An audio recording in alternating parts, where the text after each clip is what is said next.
আইন জানি না বললে যদি অপরাধ থেকে মুক্ত হওয়া যেত, তাহলে খুনের আসামিও বলতো খুন করা যে অপরাধ সেটা আমি জানতাম না ধর্মাবতার। সেবকের কাছে তিস্তা নদীতে করোনেশন সেতু হুড়মুড়িয়ে ভেঙে গেল। সম্প্রতি এরকমই একটি ভিডিও হয়েছিল ভাইরাল, আর এতেই ঘটে বিপত্তি। কারণ ভিডিওটি ছিল নকল, ভিডিওটি ছিল এআই টেকনোলজি দ্বারা নির্মিত, কিন্তু ভিডিও কর্তা কোথাও এটি লেখেননি। ফলে অনেক মানুষ ভিডিওটি সত্যি বলে ভেবে নিয়েছিল এবং তারা ক্ষতিগ্রস্ত হয়েছিল।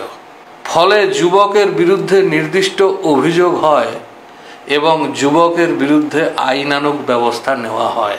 এখানে বলার বিষয় তিনটি।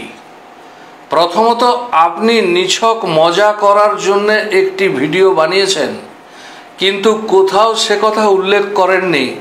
ফলে আপনি মিথ্যা সম্প্রচারের দায়ে ভারতীয় ন্যায় সংহিতার ৩৫৩ ধারা, এছাড়া আইটি অ্যাক্ট এবং সাইবার অ্যাক্টের বিভিন্ন ধারায় অপরাধী হতে পারেন। দ্বিতীয়ত, যারা এই ভিডিও সত্যি ভেবে অন্যকে ফরওয়ার্ড করছেন তারাও অপরাধ করে বসছেন। আমরা বারে বারে বলে থাকি, সোশ্যাল মিডিয়ায় পাওয়া যে কোনো তথ্য অন্যকে জানানোর আগে নিজে যাচাই করুন। যাচাই না করে কোনো ভুল তথ্য সম্প্রচার করবেন না। ভুল তথ্য সম্প্রচারে আপনি অভিযুক্ত হতে পারেন। আইন জানি না বললে কিন্তু আপনি ছাড় পাবেন না। আইন জানি না বললে যদি অপরাধ থেকে মুক্ত হওয়া যেত, তাহলে খুনের আসামিও বলতো খুন করা যে অপরাধ সেটা আমি জানতাম না ধর্মাবতার। আর তৃতীয়ত, with great power comes great responsibility. কিন্তু দায়িত্বহীন ক্ষমতা বড় ভয়ঙ্কর জিনিস।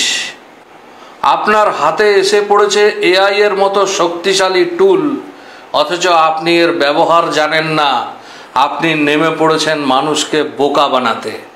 এই শক্তিশালী অস্ত্রটি সঠিক কাজে লাগান, নইলে এআই হতে চলেছে ভয়ঙ্কর। নমস্কার, আমি বিরাজ মুখোপাধ্যায়, আইসি বানারহাট থানা এবং জলপাইগুড়ি জেলা পুলিশ মিডিয়া সেলের বিশেষ দায়িত্বে। আপনাদের সবিশেষ অনুরোধ, গুজবে কান দেবেন না, গুজব ছড়াবেন না।